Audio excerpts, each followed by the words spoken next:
नमस्कार, मैं हूं संजीव कुमार और आप देख रहे हैं एसएम न्यूज़ लाइव। और इस वक्त मैं छत्तीसगढ़ की शान और एमसीबी की जान कहे जाने वाले चिरमिरी के हल्दीबाड़ी में भावना यादव जी के घर पर बैठा हुआ हूं। और आपको बता दूं कि भावना यादव, कुछ दिनों पहले हमने इनसे बात की थी। कराटे कुमितो सेक्शन में इन्होंने सिल्वर मेडल जीता था और इस बार एक बार फिर से इन्होंने कराटे के कुमितो सेक्शन में ही कांस्य पदक जीतकर लाई हैं। और ये इस बार इंटरनेशनल लेवल पर खेली हैं और इतना बड़ा सम्मान इन्होंने पाया है और इन्होंने अपने देश को वहाँ रिप्रेजेंट किया था। और इनसे हम बात करेंगे और जानेंगे कि आज इंटरनेशनल लेवल पर कांस्य पदक जीतने के बाद इन्हें कैसा लग रहा है। भावना जी नमस्कार। नमस्ते। कैसा लग रहा है इंटरनेशनल लेवल पर भारत को रिप्रेजेंट करके आप आई हैं, कांस्य पदक जीत कर आई हैं, कैसा लग रहा है आपको? अच्छा लग रहा है, खुशी हो रहा है और डर भी लग रहा था जाते वक्त।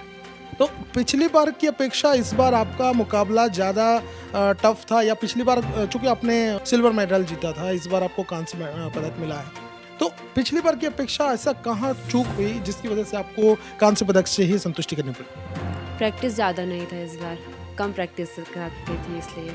बहुत ही कम समय में आपको कांस्य पदक मिला है। हाँ, प्रैक्टिस कम था और वक्त ही नहीं मिलता था कि उतना प्रैक्टिस कर पाऊँ, इसलिए। इंटरनेशनल लेवल पर आप गेम खेल रही थी, उस समय आपके दिमाग में क्या चल रहा था कि मतलब सामने वाले जो कॉम्पिटिटर्स थे उनको कैसे बीट किया आपने? हिम्मत करी, चांस तो कम था पर ये था कि भाई टक्कर दूंगी, जीतने का तो नहीं था पर टक्कर ज़रूर दूंगी। तो वही सोच के फिर खेलती गई हो गया।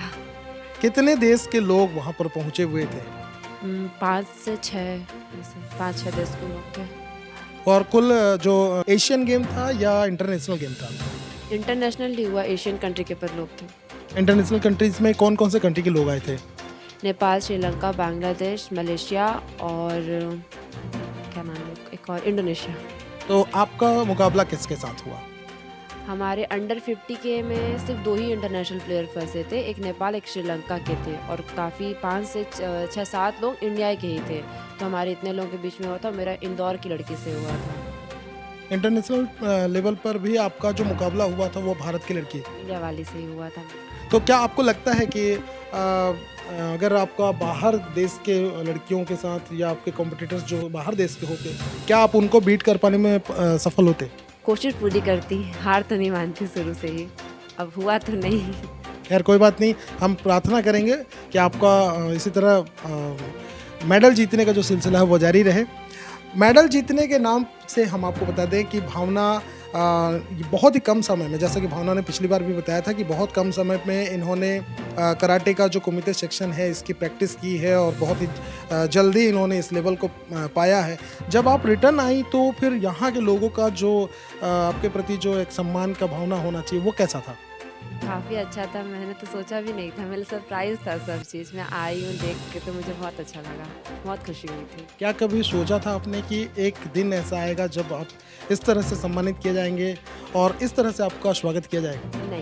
नहीं सोचा था कभी। तो अभी वर्तमान में आप पढ़ाई के साथ साथ ये कर रही हैं, ज़्यादा इंटरेस्ट आपका अब किस में आ रहा है? दोनों में ही इक्वल है, क्योंकि पढ़ाई भी मेरे लिए उतना ही ज़रूरी जितना मेरे लिए ये ज़रूरी है।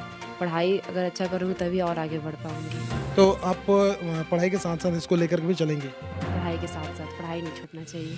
तो क्या लगता है कि इस बार आपका गोल्ड या जो सिल्वर था वो छूट गया, अगली बार इसके लिए आप मैंने कोशिश जारी रखेंगे? हाँ, पूरी को प्रैक्टिस के साथ जाऊँगी अगली बार तो। हम प्रार्थना करेंगे इनके उज्जवल भविष्य के लिए। हम कामना करेंगे कि ये गोल्ड ना सही कम से कम सिल्वर लेकर के आएँ और अगली बार में ही इनको सिल्वर मिले और उसके बाद गोल्ड के लिए इनकी कोशिश जारी रहेगी। इस वक्त भावना की दादी हमारे साथ हैं, दादी से बात करेंगे और जानेंगे कि कैसा लगता है जब आपकी लड़की खेलने के नाम पर बाहर जाती है। तो आप लोगों को कभी डर नहीं लगता? डर तो लगता है, पर अब डरेंगे तो बच्चे आगे कैसे बढ़ेंगे, इसलिए डर को निकाल के हिम्मत रखते हैं कि नहीं, हम डरेंगे तो बच्चे आगे नहीं बढ़ पाएगी हमारी, इसलिए डर हम मन से निकाल देते हैं और जाओ खेलो।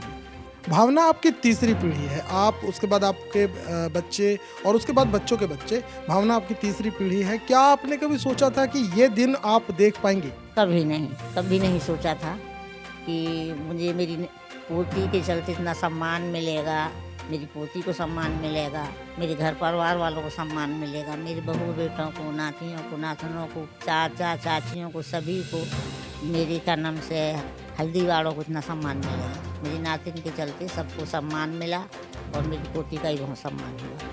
तो इस चीज़ से आपके घर के परिवार के लोग खुश हैं ना? बहुत खुश हैं, बहुत खुश हैं। भावना के लिए आप क्या कहना चाहेंगे? अब भावना के लिए तो ये है कि पढ़ाई के साथ साथ वो अपना कराटा भी पूरा करे, वो खेलने जाए और वो जीते। भविष्य में अगर कभी ऐसा होता है कि भावना को कहीं बाहर रह के कोचिंग करनी पड़ती है, टूर्नामेंट खेलने के लिए लंबे समय तक बाहर रहना पड़ता है, तो क्या आपका परिवार और आप उसको परमिशन देंगे? बिल्कुल देंगे। इतना आगे बढ़ी है तो बढ़े अपनी हिम्मत से, और हम लोग की हिम्मत से हम उसको नहीं करेंगे, मना नहीं करेंगे।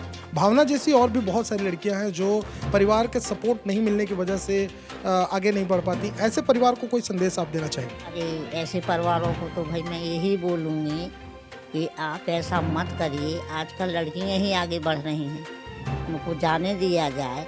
डर मन में रख के आप ऐसा करेंगे तो बच्चे आगे कैसे बढ़ेंगी? और उनका घर परिवार वालों को उत्साह बढ़ाना चाहिए और हिम्मत बढ़ाना चाहिए।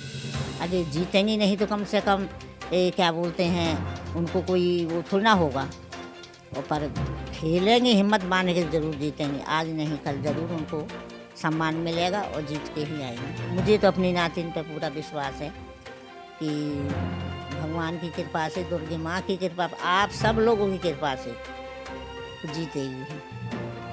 तो ठीक है, आप भी अपनी बच्चियों को रोकिए मत, हिम्मत बढ़ाइए उनको उसको भेजने की कोशिश कीजिए। जिस चीज़ में उनकी रुचि हो वो चीज़ उनको मत रोकिएगा, कराने के लिए भेजिए और कहिए।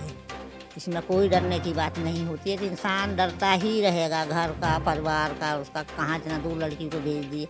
अभी हमारी नातिन हम गोवा भेज दिए, फिर उनका बुलावा आया तो हम भेज दिए। कोई डर वाली बात नहीं, कुछ नहीं, बढ़िया आई और अपना उसके सम्मान के साथ उसका स्वागत किया गया। ये थी भावना की दादी, और भावना यादव को एक इंटरनेशनल लेवल पर जो सम्मान मिला है उससे इनका पूरा परिवार भी बहुत खुश है। भावना ऐसी लड़कियां जो अभी चाह करके भी किसी भी फील्ड में आगे नहीं बढ़ पा रही, उनके परिवार के लोग उनको रोकते हैं, जैसा कि आपकी दादी ने उनके परिवार वालों से रिक्वेस्ट किया। आप क्या कहना चाहेंगे वैसे परिवार से? लड़कियों की भी गलती खुल के कह नहीं पाती अपने घर वालों को, तो एक बार कह के देखना चाहिए। उनकी जो सोच है उसको खुल के बताना चाहिए कि हम ये सोच रहे हैं, हमको ये करना है। तो घर वाले ऐसा नहीं है कि पूरे तरीके से मना करेंगे, कहने के सपोर्ट ज़रूर करेंगे। तो आप चाहती हैं वैसे परिवारों को आप ये मैसेज देना चाहेंगी कि लड़कियों को भी मतलब मौका दो बोलने का, ये नहीं कि बस अपनी मर्जी थोपते जाए। तो जैसा कि आपने देखा, भावना भी चाहती है कि ऐसी लड़कियों को मौका मिले और वो आगे बढ़ें।